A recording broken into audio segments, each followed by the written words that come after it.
కూడా రిటైర్ అయ్యిండు. ఆయన పేరే ఉండే మాధవరావు అల్లుడు ప్రదీప్ చంద్రకు చెప్తే ఆయన పాలసీ తయారు చేయమని చెప్తే తెప్పించిండు. పాపం చాలా దేశాలకు తెప్పించిండు. ఒక 50 సార్లు రిజెక్ట్ చేసిండు. ఇట్లా కాదు, నాకు కాంక్రీట్ కావాలి, ఇంకా మంచి కావాలి చెప్పి చాలా కష్టపడి చేసిండు. I must appreciate him. The best policy was brought in.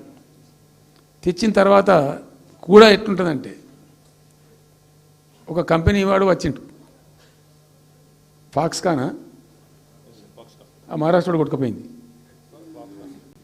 Foxconn అనే కంపెనీ చాలా పెద్ద కంపెనీ వాస్తవానికి. ఇదేవి తయారు చేస్తారు, ఈ సెల్ ఫోన్లు ఇవన్నీ ఎలక్ట్రానిక్స్లో ఉన్నాడు. చాలామంది ఉమెన్కి ఎంప్లాయ్మెంట్ దొరుకుతుంది దాంట్లో, వేల మందికి. సరే వస్తే మనకు కూడా లాభం జరుగుతుంది. వాని ఎంబడి మస్తు దానిలో ఆల్మోస్ట్ వచ్చిండు, 90% వచ్చిండు. మీ పాలసీ బాగుందని అప్రిషియేట్ చేసి అన్ని చేసిండు. యాళ్ళకు వస్తే మహారాష్ట్ర ప్రభుత్వం 3,000 కోట్ల రూపాయలు వానికి నగదు ఇన్సెంటివ్ ఇస్తాను వాడు కొట్టుకుపోయాడు. 3,000 crores ఎదురిస్తేనే నీకు డబ్బులని తీసుకుపోయాడు. అప్పుడు మనకు అంత కెపాసిటీ లేకుంటే సరే రియల్ ట్రై చేస్తే, కాంపిటీషన్ ఉన్నప్పుడు ట్రై చేస్తే కొన్ని సందర్భాలు జరుగుతాయి, కొన్ని జరిగాయి. ఉన్నాడు తెలుసు, కట్టండి కదా, నడుస్తుంది కదా, ఫ్యాక్టరీ స్టార్ట్ కూడా అయింది కదా ఆల్రెడీ. సో అట్లా రియల్ ఎఫర్ట్ చేస్తే కొంత జరిగేటువంటి ఆస్కారాలు ఉంటాయి. ఇప్పుడు వెల్స్పన్ కానీ, వరంగల్లో వస్తున్నటువంటి మెగా టెక్స్టైల్ పార్క్లో కైటెక్స్ కానీ, చాలా వాళ్ళు ఎంబడివాడి తనలాడి తిప్పలవాడి అది చేసి పట్టుకొస్తే ఓటి సమకూరుకుంటూ పోతుంటుంది. కానీ వట్టి హైప్ క్రియేట్ చేసి మందిని మోసం చేసి ఎన్ని రోజులు ఇస్తారు? ఆత్మవంచన, ప్రజావంచన. ఏమైనా వస్తుందిరా బాబు అంటే ఏమి రాదు. ఈ గ్యాస్ల ప్రజలను పెట్టి ఇప్పుడు ఇస్తాన 2,500 దిక్కులేదు మహిళలకు.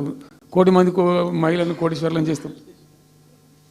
కాంగ్రెస్ మంత్రులంతా ఒకటే పాట పాడు, ఏమి ఎట్లా చేస్తావా 1,000,000 మంది మహిళలను కోటీశ్వర్లను? నీ దగ్గర ఉంటేనా? ఉన్న రెవెన్యూ పీకింది రాష్ట్రాన్ని, లోపలికి అయిపోయింది. మేము ఉన్నప్పుడు గ్రోత్లో 50% లేదు. అసలు మీ గ్రోత్ గురించి అవగాహన ఉందా? ఒక్కొక్క రూపాయి కూడబెట్టాలి, ఎట్ట తీసుకుపోవాలి? నేను ముఖ్యమంత్రి అయిన తర్వాత నన్ను ఎంతమంది టెంప్ట్ చేసినా ఐఏఎస్ ఆఫీసర్లు వాళ్ళు వీళ్ళు, ₹1 రిజిస్ట్రేషన్ ఛార్జ్ పెంచాలి నేను 4 ఏళ్ళ దాకా. Not even single rupee.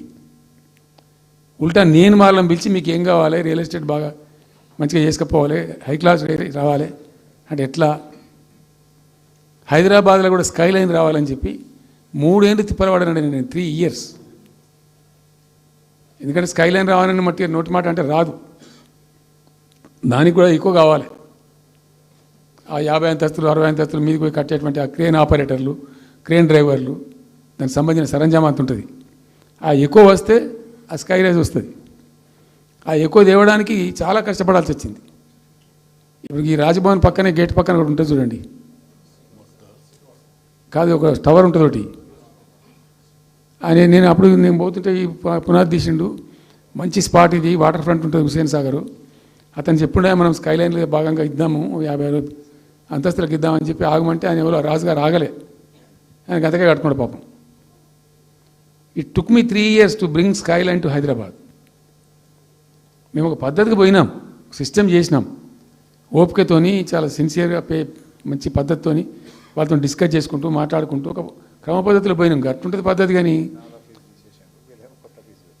4 fee తీసినాం, 4 10% ఏదో ఫీజు ఉండే. తర్వాత ఆర్డీఓ ఆఫీస్కి పోవాలి సార్, ఈ ఫీజు ఏమో కానీ ఆ ఫీజు ఎక్కువ అవుతుందని వాళ్ళు చెప్పారు. అది తీసేవతల పడేసినాం. అది తీసేసినాం, ఆర్డీఓ దగ్గర పోయే అవసరం లేకుండా కూడా చేసినాం. ఇప్పుడు అదొక ఫీజు. ఆ ఫీజుతో ఏమైంది, ఆయనతో పీకింది. హైదరాబాద్ రియల్ ఎస్టేట్ గంగలు కలిసింది.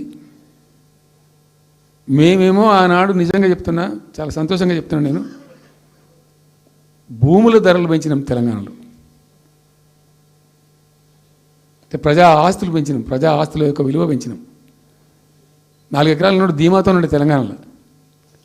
కొద్దిగా డాంబర్ రోడ్డు అంటుకునే 4 ఎకరాల నోడు 50 లక్షల కాడికి అమ్మితే నాకు 2 కోట్ల శ్రీమంతుని అని చెప్పుకున్నాడు కాలర్ ఎగరేసుకొని.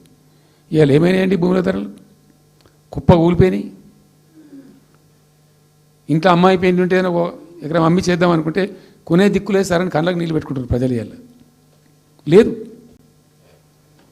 ఒక ఎకరా కూడా అమ్ముడుపోతలేదు, ఇప్పుడు కొంటలేడు. దిక్కు లేకుండా అమ్ముకుంటే ఇష్టం వచ్చిన అడ్డమైన ధరలకు అమ్ముకోవాలి. సో ఈ అరాకిరి మాటలు చెప్పి అడ్డమైన హామీలన్నీ ఇచ్చి నీకు చేసాదగాక కేవలం రాజకీయ అధికారమే మా లక్ష్యం అనే పద్ధతిలో ఇచ్చి ఇలా ప్రజలను వంచి అటు రైతాంగాన్ని నడిపిస్తున్నారు, పేద ప్రజలు నడిపిస్తున్నారు, పేద విద్యార్థులు నడిపిస్తున్నారు, రిటైర్డ్ ఎంప్లాయీస్ నడిపిస్తున్నారు. పచ్చి అబద్ధాలు. కేసీఆర్ చేసిన అప్పులకు వడ్డీలు కట్టలేకపోతున్నావా? కావు ఉతికింది కదా, ఈ చెంప ఆ చెంప వాయించింది కదా.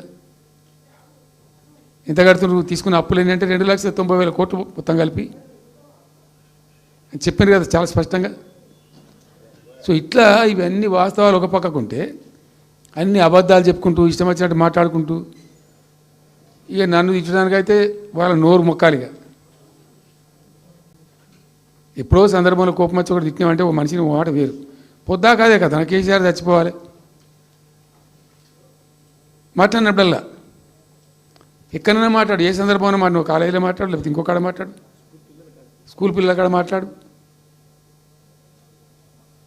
గింత అక్కసు ఉంటుంది మనుషులకు, అది కరెక్ట్ అవుతుందా?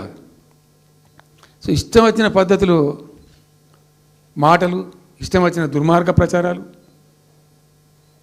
అన్ని పచ్చి అబద్ధాలు నోరు తెరిస్తే. రియాలిటీ వేరుంది, జరుగుతున్నది వేరున్నది, అన్ని రికార్డ్ అవుతున్నాయి, ప్రజల్లో అన్ని గమనిస్తున్నారు. సో కాబట్టి ఏదేమైనప్పటికీ పాలమూరు రంగారెడ్డి ఎత్తిపోతల పథకం విషయంలో ఎట్టి పరిస్థితుల్లో రాజీ పడం. ఈ ప్రభుత్వాన్ని నిద్రపోనీయం, కేంద్ర ప్రభుత్వాన్ని కూడా నిద్రపోనీయం. మా హక్కుల పరిరక్షణకు ఒక డ్రాప్ తక్కువైనా కూడా at any cost, at whatever cost, TRS పుట్టిందే తెలంగాణ ప్రజల కోసం. తెలంగాణ ప్రజలకు ఒక నొక్కు పడుతుంటే మౌనం పాటించలేం. మీరు ఏం ఊరుకో ఏం చేసుకో. నాకు ఇన్ఫర్మేషన్ వచ్చింది, మీటింగ్ జరుగుతుంటే మరి 4 గంటలకు అయిపోవాలి లెక్క ప్రకారం. It was extended. 5 గంటలకే ఉత్తమ్ కుమార్ రెడ్డి ప్రెస్ మీట్ పెట్టిండు. మీకు కూడా వచ్చి ఉంటుంది ఇన్విటేషన్. ఎందుకు కేసీఆర్ కాగానే మనం ఇంకొక వరుస మళ్ళీ మురగాలి చిట్ చాటు,